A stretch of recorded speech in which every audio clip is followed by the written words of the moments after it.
There were signs. There always are. At first, I ignored them.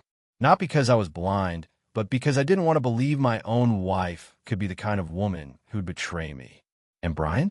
He wasn't just a friend. I trusted him like a brother. We'd been through everything together. Late nights in college, bar fights. Even at one time we got stuck in the mountains during a snowstorm. He was my best man at our wedding. Maybe that's why I kept making excuses. It started small, too small to call a red flag at the time. Emma would mention him more often, laugh a little too hard as jokes. She'd text him about little things, things she could have asked me instead. Then came the favors. Brian, the sink is leaking. Can you stop by? The fence is coming loose. You know how terrible my husband is at fixing things. I laughed it off. She wasn't wrong. I wasn't the handiest guy. Brian, on the other hand, was a fixer. He was always the one people called when something needed patching up. I'd shrug and let it slide, telling myself I was lucky to have a friend who was willing to help. But it wasn't just the house repairs. It was the way she smiled when he walked into the room, the way she tucked her hair behind her ear, the way her voice changed ever so slightly when she talked to him, lighter, more playful. When she teased me about not being as handy as Brian, I noticed the way she glanced at him, like she was waiting for him to say something. And then there were the glances between them. I started paying attention, really paying attention. The way she leaned in when he spoke, the way he lingered a second too long when they hugged. At first, I told myself I was imagining things. Paranoia. Maybe I was just overthinking. But doubt is like a crack in a dam. Once it starts, it doesn't stop. It grew worse over time. Emma would dress a little nicer when she knew Brian was coming over.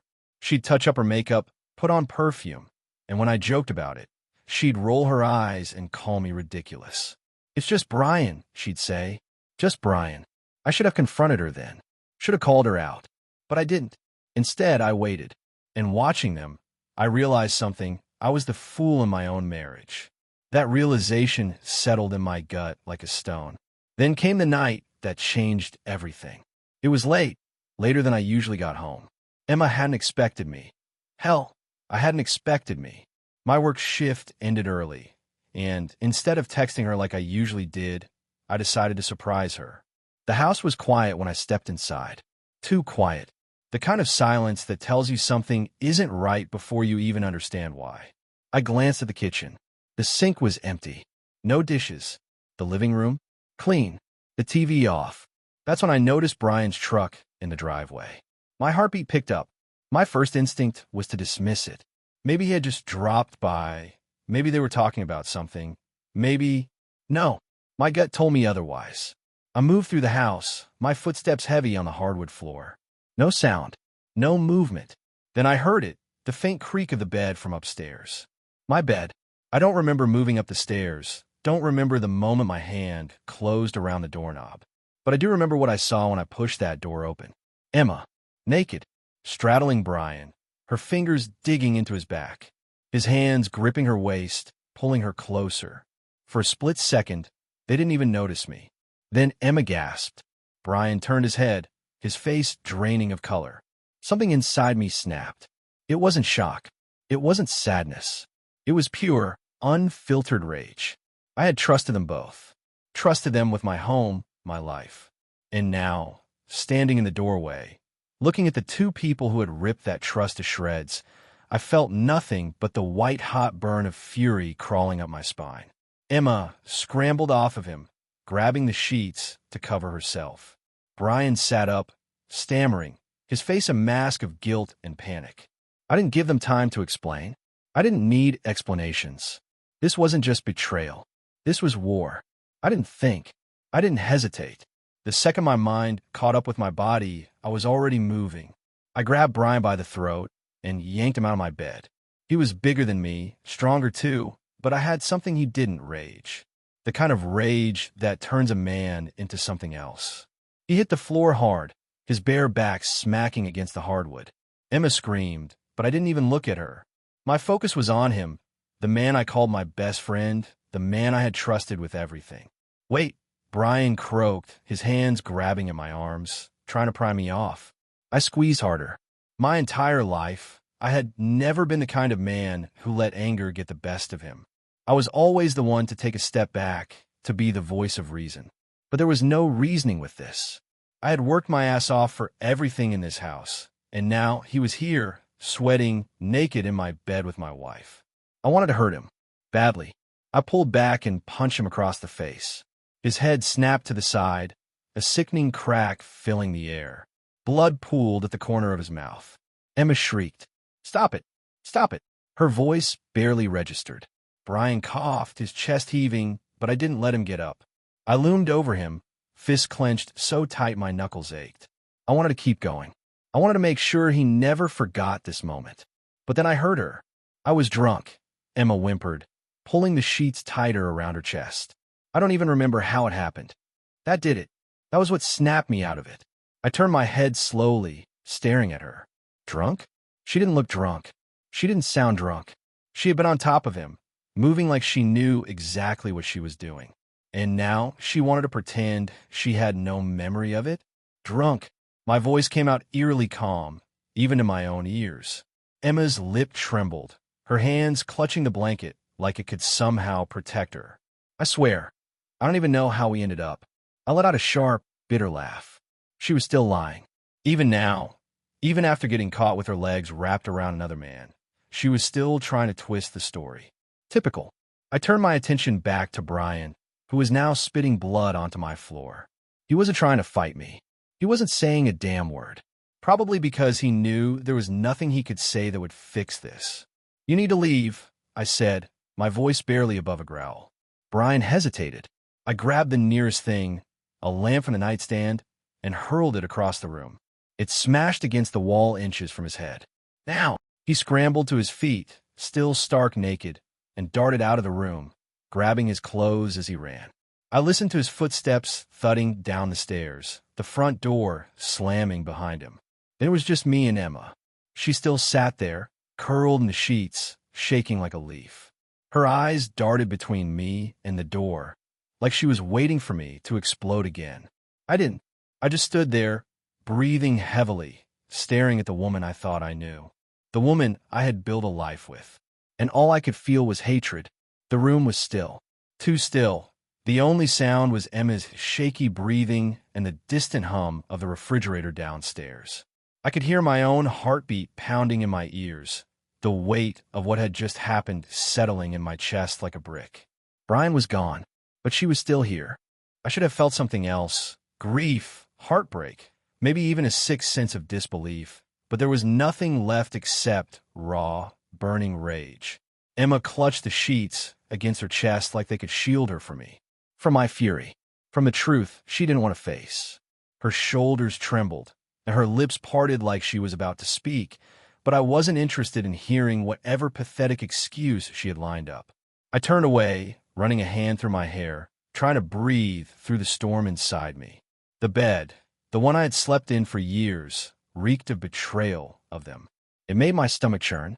I had never wanted to destroy something so badly in my life. But I wouldn't. Not yet. I took a step back, looking at Emma, really looking at her. This woman, the same one who used to kiss me goodnight, the one who used to tell me I was the love of her life, had ripped my world apart, and she had the nerve to sit there and act scared now. Like she was the victim. Pathetic. She shifted under my gaze, her fingers twisting into the sheets. "Please," she whispered. "Say something." I let out a bitter laugh, shaking my head. "Something?" My voice was hoarse, strained from the rage I was barely holding back. "What the hell do you want me to say, Emma? That I understand?" "That's okay." She flinched, eyes glossy with unshed tears. I cut her off. "You were in my bed. With him." The words felt disgusting coming out of my mouth. "And the first thing out of your mouth is that you were drunk?" I clenched my fists, forcing myself to stay still. "That's the best you've got." Her face crumpled, and she looked away. I didn't mean for it to happen." I barked out another laugh, harsher this time. "Didn't mean for it to happen." I took a step closer, my voice dropping. "Didn't mean to let him inside my house. Didn't mean to climb into my bed with him." "I was drinking," she insisted, her voice desperate now. I don't even remember how it started. I stared at her for a long moment. Then I smiled. Not because I found any of this funny, No, there was nothing funny about this. But because she thought I was stupid enough to believe her, I crouched down in front of her, bringing my face level with hers. You don't remember? I echoed, my voice mocking. You don't remember undressing, kissing him, wrapping your legs around him? She swallowed hard. I wasn't thinking straight. I scoffed. You weren't thinking straight? You looked pretty damn focused when I walked in. Her breath hitched. She knew she was caught, knew there was no coming back from this. But still, she tried. Please, she whispered again. It was a mistake. I didn't want to hurt you. I gritted my teeth. A mistake. My voice came out sharp, cutting through the air like a knife. No, Emma. A mistake is forgetting to pick up milk from the grocery store. A mistake is missing a damn appointment. I shook my head, my jaw tightening. This wasn't a mistake. This was a choice. She opened her mouth, but I wasn't done. You could have stopped. At any moment. You could have stopped texting him. Could have stopped inviting him over. Could have closed your damn legs. Her face twisted in pain, and she let out a quiet sob. But I didn't feel bad for her. Not for a second. She had thrown everything away, and now she had to sit in the mess she made. I pushed myself up to my feet and took a deep breath.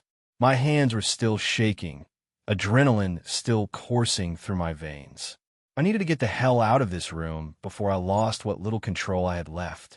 I turned toward the closet, grabbed a suitcase, and tossed it onto the bed beside her. Her eyes widened. What? Pack your shit, I said coldly. She blinked, stunned. You want me to leave? I stared at her, my lips curling into a smirk. Oh, you thought I was going to be the one to go? No, Emma. You screwed up. You broke this. So now you get the hell out. She shook her head, fresh tears spilling down her cheeks. Please, let's talk about this. There's nothing left to talk about. I turned on my heel, walking toward the door. You've got 10 minutes to get out. I threw over my shoulder. And don't even think about calling Brian for help. I'd hate for his other girlfriend to find out what you two were up to. Her breath caught. That's right. She didn't know, did she? Brian had been engaged, and she had just ruined more than one life. I didn't stop to look back. I didn't care if she cried. Didn't care if she begged. The woman I had loved was gone, and all that was left was hatred. I didn't stay to watch her pack. I didn't need to. The second I left the bedroom, I grabbed my car keys off the counter and walked outside. The air was thick, heavy with the kind of tension that comes after a storm, but my storm hadn't passed. It was still raging inside me, clawing at my chest, demanding an outlet. I needed to get away from that house, from her. So I got in the car and drove. I didn't have a destination. I didn't care where I ended up. I just needed to put miles between me and the wreckage of what used to be my life. My knuckles turned white against the steering wheel as I ran everything over in my head, again and again. The texts, the stolen glances, the quiet whispers. Every little moment I had brushed off came rushing back like a damn tidal wave. How long? How long had they been sneaking around behind my back? My jaw tightened as I thought about Brian, the man I had trusted more than anyone, the man who had been there for everything. He had been my best friend since college, had been the first one to congratulate me when I got engaged to Emma, had stood beside me at the damn altar as I promised to love her forever. And now he was nothing but a lying, backstabbing coward.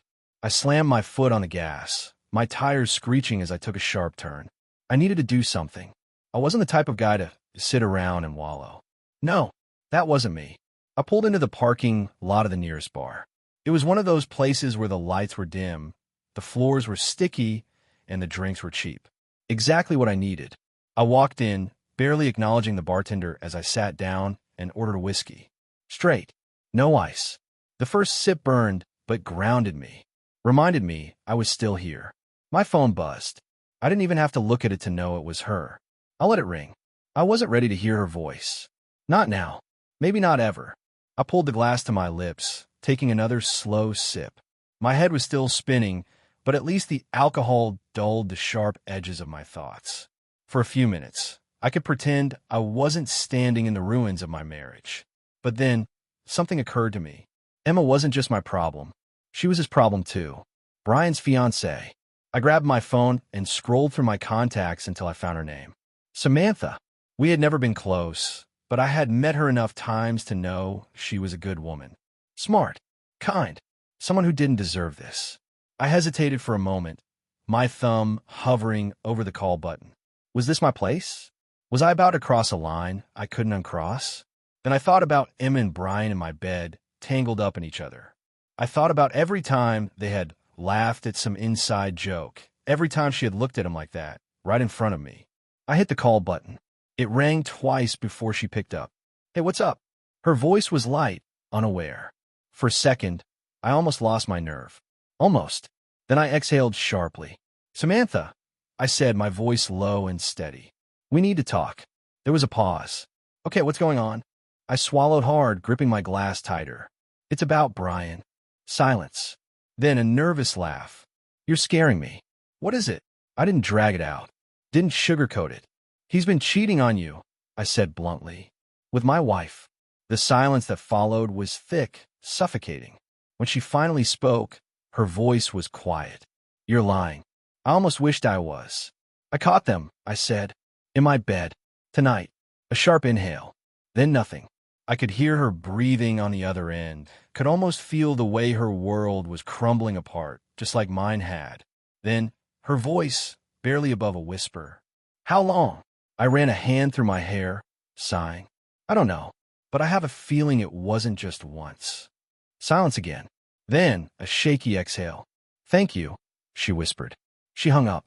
I stared at my phone for a long moment before setting it down and finishing my drink. That was one loose and tied up. Now it was time to deal with the other. I didn't go home that night. I stayed at the bar long enough to feel the burn of whiskey settle in my gut, long enough for the anger in my chest to simmer into something colder, something sharper. The moment I told Samantha the truth, something inside me shifted. Emma and Brian thought they could get away with it. They thought they could sneak around, whisper behind my back, roll around in my bed like I was too blind to notice. Well, now the whole world was about to burn with them. By the time I left the bar, my head was clear, sharper than it had been in hours. I had no interest in driving home to find Emma still there, sitting on the couch with her fake tears, begging for a second chance. There wasn't a chance in hell I was going to let her stay in my house for another night.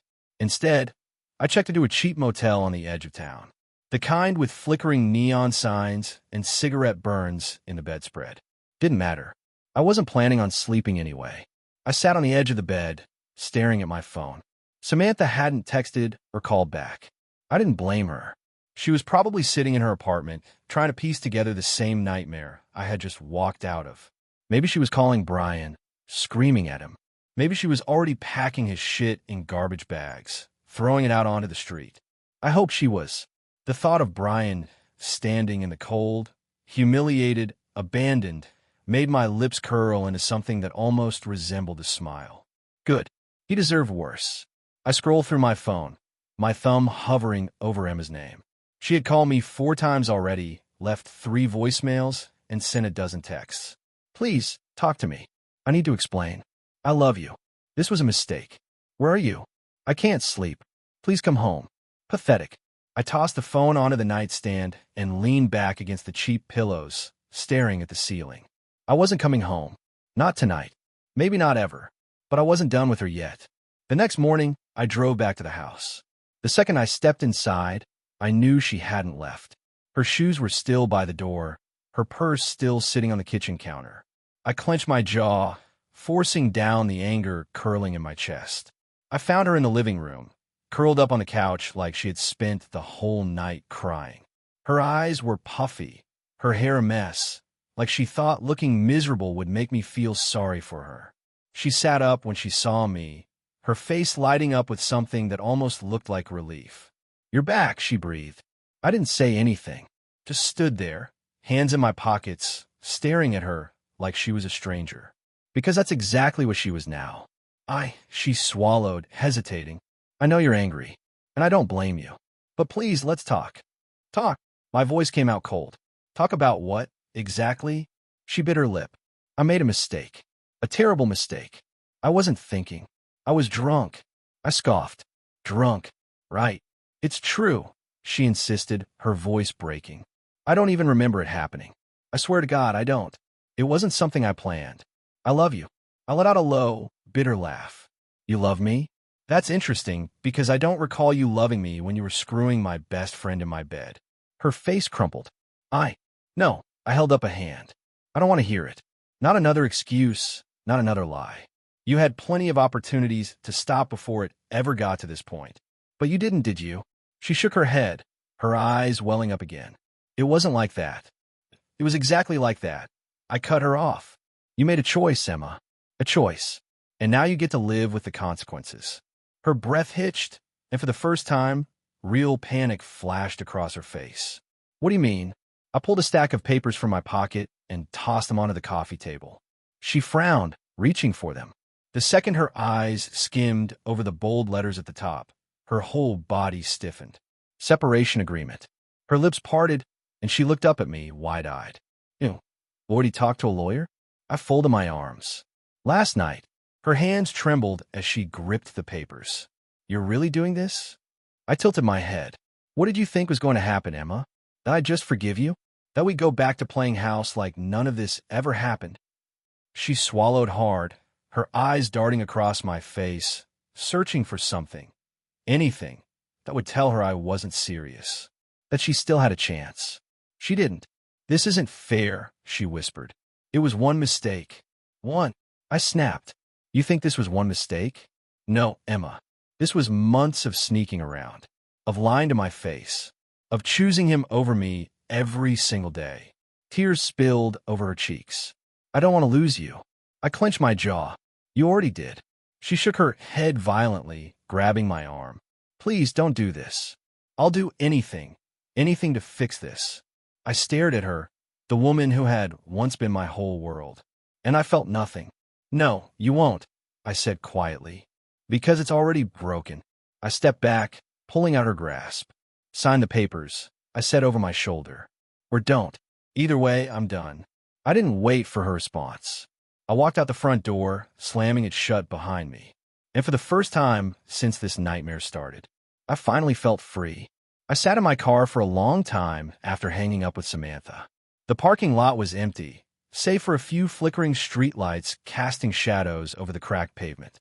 The night air was cold, but I barely felt it. My mind was elsewhere, replaying the conversation, turning over every word she had said. She admitted it. Emma actually admitted to Samantha that she had been sleeping with Brian. That was new. She had spent the entire time lying to my face, swearing she was drunk, claiming she didn't remember. But now, when faced with another woman who was just as betrayed, she couldn't keep up the act. I clenched my jaw, gripping the steering wheel so hard my knuckles ached. What was her plan? To keep me in the dark while confessing to Brian's fiancée? Did she think that if she played the sympathy card, she could manipulate Samantha into letting it go? Or was she just grasping at straws, trying to control the damage? Didn't matter. Nothing Emma said or did now would change a damn thing. I should have driven home, should have tried to get some rest, but the thought of sleeping in that house made my skin crawl. Instead, I stayed there, letting the silence settle around me, my thoughts dark and heavy. Then my phone buzzed again. I half expected it to be Emma, begging me to come back, but it wasn't. It was Samantha. A single text. You up? I stared at the screen for a second before replying. Yeah. 3 dots appeared, then disappeared. Then finally, meet me? I hesitated, my thumb hovering over the keyboard. Was this a good idea? Probably not. But what the hell else was I going to do? Go home and cry about it? Sit alone in a cheap motel and drink myself into oblivion? No. I needed answers. Closure. And if Samantha was offering the chance to talk to someone who understood exactly what I was going through, I wasn't about to turn that down. Where? She sent me an address. A bar. Not the same one I had been at earlier, but close enough. I put the car in drive and headed that way. Samantha was already there when I walked in, sitting in a booth in the back, a half-empty glass of something dark in front of her. She looked different than the last time I'd seen her. Messier, more worn down. Her dark hair was pulled into a loose ponytail, and her eyes were red-rimmed, like she had spent the past few hours either crying or drinking. Maybe both. I slid into the seat across from her, nodding at her glass. What are you having? She smirked, though it didn't reach her eyes. Whiskey. Neat. I motioned for the waitress and ordered the same. When the glass hit the table, I took a slow sip, letting the burn settle in my chest. For a while, neither of us spoke. Then Samantha sighed, running a hand through her hair. "I still don't believe it," she muttered. "Not really. I keep thinking I'll wake up and it'll all be some messed up dream." I let out a humorless laugh. "Yeah, I know the feeling." She studied me for a moment, her fingers tracing the rim of her glass. "Did you ever suspect it?" I exhaled sharply, leaning back against the booth. "Not at first, but looking back, yeah, there were signs." I shook my head. I just didn't want to see them. She nodded, her lips pressing into a thin line. "Same." I watched her for a moment, taking in the way her expression shifted. Anger, sadness, then something colder. "I threw his shit out," she said suddenly. "All of it. Right into the street. He tried calling me, tried banging on my door, but I didn't let him in." She scoffed. "He kept saying it was a mistake, that he never meant to hurt me." I snorted. "Yeah." Emma said the same thing. "Figures." Samantha swirled the liquid in her glass, staring at it like it held all the answers. "You know what pisses me off the most?"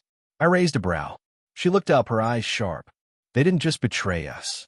They humiliated us, lied to our faces, made us feel like idiots while they snuck around behind our backs." She exhaled slowly, her fingers tightening around the glass. "And they'll get away with it. They always do." I studied her carefully. There was something dangerous in the way she said it. She wasn't just angry. She wanted revenge. And suddenly, so did I. I leaned forward, resting my elbows on the table. "Who says they have to?" Samantha's eyes flicked up to mine, something dark and unreadable passing through them. For the first time since this nightmare started, I felt something close to satisfaction. Emma and Brian had made their choice. Now it was time for ours. Samantha didn't answer right away. She just stared at me, eyes flickering with something unreadable, fingers still wrapped tightly around her glass. Then, slowly, the corners of her lips curled into the faintest hint of a smirk. "You're serious," she murmured, tilting her head slightly. "Dead serious," I replied, my voice steady. For a moment, neither of us spoke. The air between us was thick, heavy with something unspoken, something dangerous. Then she leaned forward, mirroring my posture. "What are you thinking?" I exhaled, running a hand through my hair. "I don't know yet, but I do know one thing. Brian and Emma aren't walking away from this without consequences." Her smirk widened. "Now we're talking." The way she said it sent a shiver down my spine. Not fear, not hesitation, but something else. Something that made my pulse quicken. Because for the first time since my entire world had collapsed, I wasn't alone in this. And I wasn't just angry. I was focused. I finished my drink and set the glass down with a dull thud. "Tell me everything you know." Samantha didn't hesitate.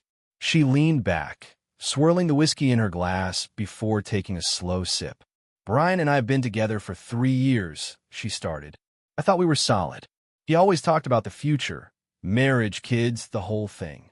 She let out a bitter laugh. "Guess that was all bullshit." I nodded. "And Emma?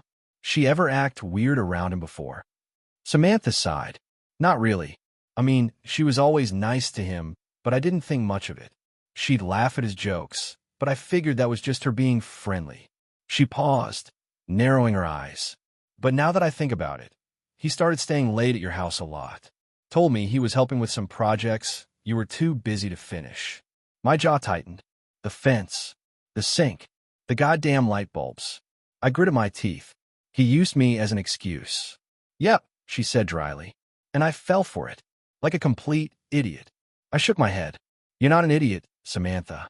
They are." She scoffed. "That's nice of you to say, but let's be real, we both got played."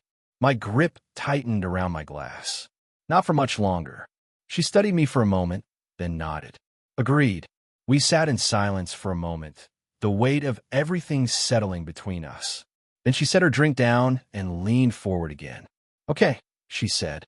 "How do we ruin them?" I smirked. Finally, I sat up straighter, my mind already working. "We don't just get revenge," I said. "We make sure they regret every single second of what they did to us." Samantha raised a brow. "Go on." I exhaled. "Emma cares about her image. She always has. She likes being seen as the perfect wife. You think she told you the truth because she felt guilty? No. She told you because she wanted to control the narrative. If she gets to tell the story first, she gets to paint herself as the victim. Samantha frowned. So we take that away from her. Exactly, I said. We expose them before they can spin their little sob story. She nodded slowly, processing. And Brian? I smirked. We hit him where it hurts. She leaned in. Which is? I pulled out my phone and scrolled through my contacts until I found what I was looking for. Then I turned the screen toward her. Her eyes widened. No way. Oh yeah, I said, my smirk widening. Brian's been screwing around behind your back and stabbing his best friend in the back. But you know who's going to be really interested in this? She grinned. His boss. I nodded. Brian's company has a strict, no fraternization policy. If they find out he's been sleeping around and causing drama outside of work, he's done. Samantha let out a low whistle. Damn, you really thought this through. I shrugged. I had a long night. She chuckled. Okay, I like this plan, but I think we can do more. I raised a brow. Oh, she smirked, leaning forward. Emma thinks she's in control of the narrative? Let's flip the script. We tell everyone, friends, family, coworkers.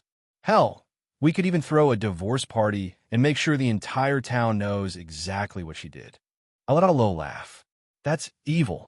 She shrugged. They deserve it. I grinned. Damn right they do. We clinked our glasses together. It was time for payback. The next day, I put everything in motion. I called Brian's boss first. Kept it simple, just a concerned friend, letting them know about some ethical concerns regarding one of their employees. By the time I hung up, I had a good feeling that Brian's job security was about to take a serious hit. Then, I sent out a few carefully worded messages to mutual friends. Nothing dramatic, just the truth. And the truth? It spread fast. By noon, I had already gotten texts from 3 different people saying they were shocked and disappointed in Emma. By evening, Emma had called me 6 times. I didn't pick up. I didn't need to. The damage was already done. But I wasn't finished yet. Samantha and I met up again that night. This time at my house. The house Emma had officially moved out of. Samantha had brought champagne. For celebration, she said with a grin, popping the cork. I chuckled, shaking my head. You're enjoying this way too much. Damn right I am, she said, pouring us both a glass. Now tell me, what's next? I took a slow sip, smirking. Now, she nodded. I set my glass down and met her gaze. Now we watched them burn.